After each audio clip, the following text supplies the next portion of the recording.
শুভ দুপুর বন্ধুরা। তো এই যে দেখো, কালকে অষ্টমী স্নানের ঘাটের ভিডিও একটা। ঘাটে গিয়েছিলাম, দিদি, তারপর দিদি ছেলে, আমি, আমার মেয়ে, আরও অনেকজন গিয়েছিল আমাদের সঙ্গে। তো সবাই গিয়েছিলাম। তোমার খাওয়া দাওয়া করে দুপুর তখন 3টা বাজে গিয়েছিলাম।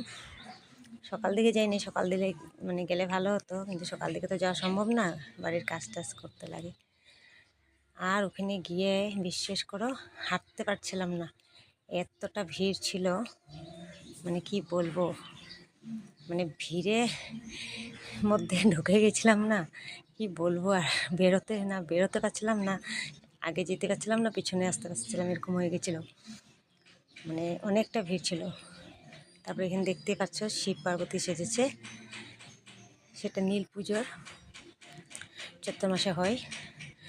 তো এটাও আমি ভিডিও করে নিলাম। আর ভিউটা দেখো না, কি দারুণ ভিউ একটা, কি যে ভাল লাগছে। তো সব একটু একটু করে ক্যামেরাবন্দি করে নিলাম। দেখতেই পাচ্ছ কতটা ভিড়। আর তারপরে লাস্ট মোমেন্টে আমরা আইসক্রিম খেলাম, ফুচকা খেলাম, তারপরে ঘরে চলে এলাম। তো ভিডিওটা ভালো লাগলে একটু লাইক কমেন্ট করে দিও। সবাইকে ধন্যবাদ।